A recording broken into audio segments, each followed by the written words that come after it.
A blue wolf took as his spouse a fallow doe. They settled at the head of the Onan River to raise their offspring, and there were born the Mongols. So begins my life's work, the secret history of the Mongols. I have been selected to compose this epic because great events are about to take place. We are going to leave Mongolia. I have lived always on this frigid, dry, and endless steppe. The tribes here squabble like vultures, fighting over the desiccated corpse of a marmot. We fight over limited resources, scarce water, few trees, sparse grass for our herds to graze on. A wise and dangerous man named Temujin means to change all this. He says that if the tribal conflict is to end, the Mongols require but two things. First, we need green pastures for our herds. With more to go around, there will be less competition among the tribes. Second, we are a nation of warriors. We need a common enemy with which to do battle. To meet both these needs, Temujin has come up with the most modest of schemes: to unite the tribes and go to war with anyone who stands in our path. How, we ask him, how can nomadic horsemen in felt tents embark on a campaign of world conquest? Temujin replies that we will fight not as warriors, but as a unified army. We fight not for our glory, but for the glory of Mongolia. And with those words, the name of Temujin has passed almost into obscurity. His name is replaced with a title: Great Khan, Genghis Khan. “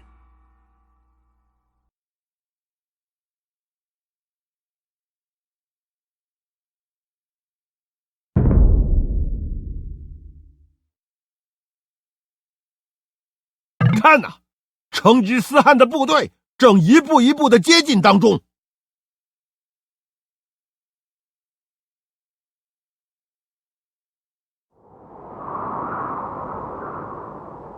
你过来，我派你去拜访所有分散在外的部落。你必须尽力说服他们来加入我的军队，但是千万要提防女真人，他们可是狡猾得很。Nearly all of the Mongol tribes have united under the Great Khan. The chieftains of those tribes reluctant to join were boiled alive. Each day, new faces have taken up the bow. Unfamiliar hands hold the 9 bands of yak hair that has become Genghis's standard. There are more men and horses gathered in the camp than I ever knew existed. Horse archers and lancers, men in leather cuirass and silk armor, all lift their heads upward to the platform from where Genghis speaks. The Great Khan calls himself the punishment of God. Men smile like hungry wolves. It is dawn of the first day of the Mongolian Empire. Winter has come to the steppes. The earth is frozen hard as bone, and the only movement is steam rising from the nostrils of men and horses. Only the promise of battle brings warmth. Nearly all the tribes in Mongolia now answer to Genghis Khan. But with success comes enemies. A man named Kushlak has challenged Genghis's right to rule. Kushlak sows discord among the Karakitai tribe and means to have himself proclaimed as a rival Khan. Genghis cannot allow these transgressions to go unpunished. He needs to set an example. So we ride west to find and slay Kushlak. If the Karakitai shelter him, then their lives are forfeit as well.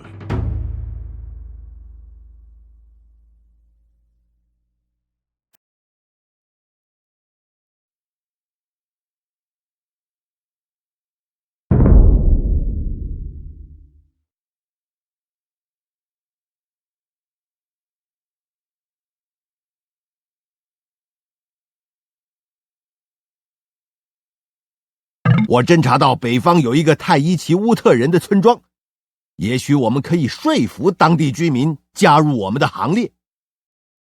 Genghis Khan knows that there are weapons aside from the lance and bow. He is a master of mental warfare.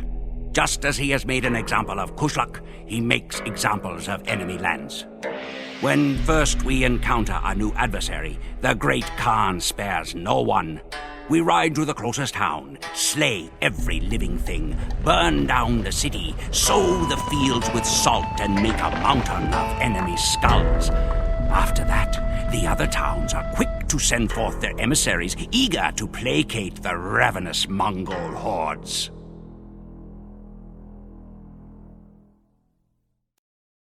Now all of Mongolia is in the grasp of Genghis Khan. Beyond are two vast empires, China to the east and Persia to the west. Persia is the sensible next choice of battle, since it separates us from the rich forage pastures in Europe. But first, Genghis Khan has another score to settle. After witnessing the power of our cavalry in action, the Chinese spoke of nothing but peace. They even promised support for our campaign westward. But now that we have turned away from China, they have decided not to deliver the men and arms they promised Genghis. It is time for another demonstration. Persia can wait as the horde wheels east once more, and we prepare to march into China, the largest, most advanced empire in the world.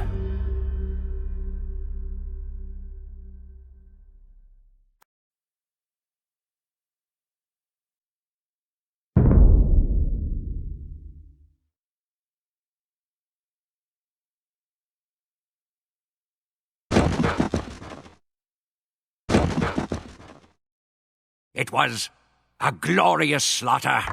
For years, visitors to China will be astounded by the mountain of human and horse skeletons that we have erected. The hordes have gained one huge advantage by this invasion of China: technology.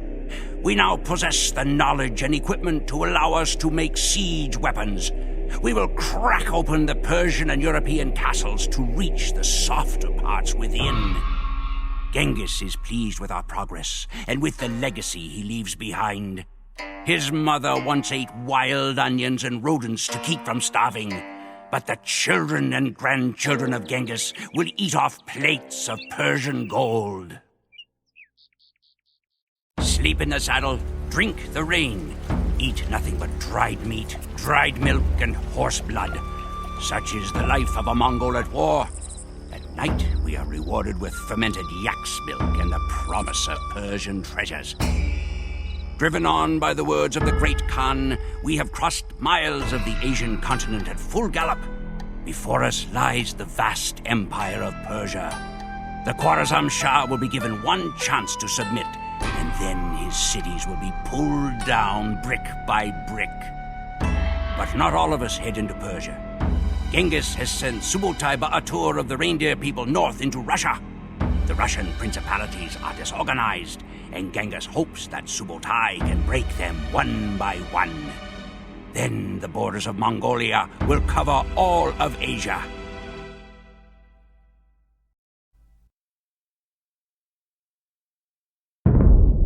大汗，我们的刺客躲藏在这些贸易车队当中。只要车队一接近波斯王，刺客就会展开暗杀行动。只要波斯人群龙无首，我们就能如秋风扫落叶般的解决他们。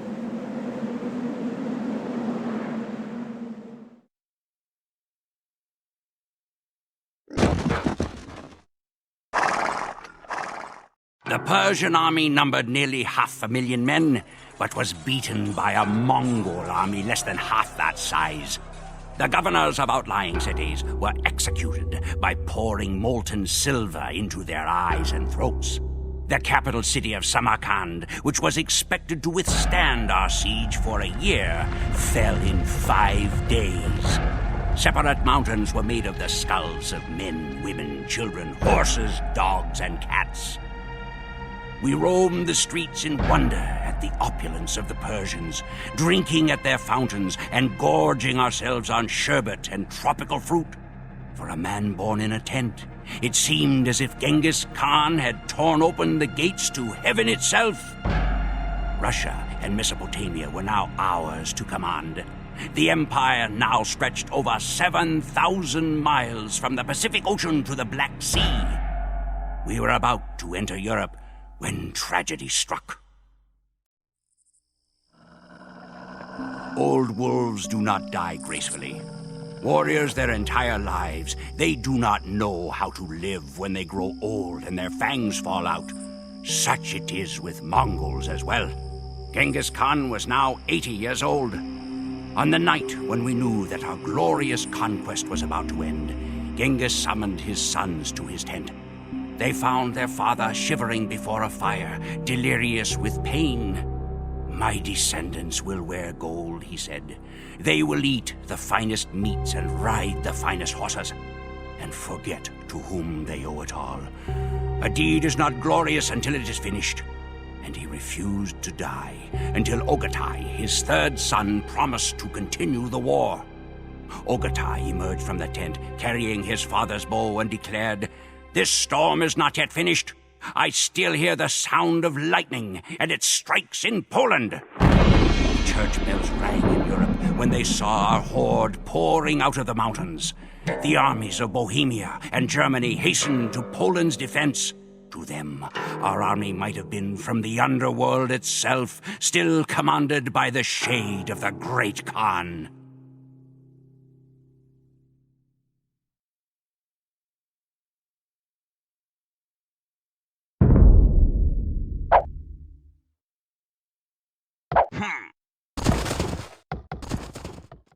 European knights fight as individuals, but Mongols fight as part of a united army.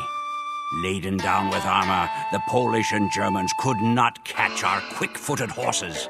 Time and again we fired flaming arrows at them, then retreated out of range. When the enemy cavalry pursued, we would lead them into an ambush. The ambush was always announced by the Nakara, a huge drum carried into battle on a camel. 100 times has the Nakara sounded on this day. We were ordered to cut off an ear for every victim. 9 sacks of ears were sent back to Ogatai Khan.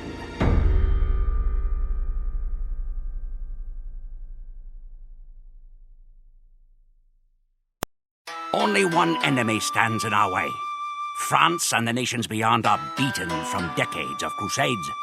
If we break Eastern Europe, then it is likely that all of Western Europe will surrender. But to break the East, we must defeat Hungary. Hungary possesses the most formidable cavalry in all of Europe. They have not only the strength of European armor, but their horses are cousins to our own, having drifted in from across the Russian steppes. The Sazo River that separates us from the army of Hungary is frozen, so we will be unable to deploy boats. Instead, the battle will be won or lost over who controls the bridge. Subotai is coming with reinforcements. If we can survive the charge of Hungarian knights until Subotai arrives, then we can hope to take the bridge. Much rests on this simple bridge. If we capture the Sajo crossing, we capture Hungary. If Hungary falls, so falls Europe. With Europe and Asia under Mongolian command, our conquest of the world will be complete and final. "窝阔台大帝，我们必须拖延匈牙利人，直到舒布台到达为止。他将在40分钟之内赶到。"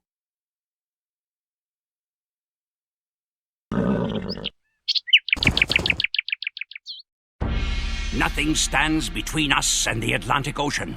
The Mongol Empire comprises 2 whole continents. Europe and Asia belong to the hordes. Every place we entered has changed forever with our passing. Russia, once filled with quarreling city-states, much like ancient Mongolia, will forever be melded into a single gigantic nation. Genghis Khan forged the largest empire ever created in the life of one man. His body was carried back to the river Onan, where the legendary Blue Wolf and Fallow Doe once lived. He was buried in the ground, and 1,000 horsemen rode over the site to disguise it. Genghis Khan's final resting place was devoured by the steppes. My people cherish the legend that their great ruler will one day return to lead his horsemen to another bloody victory.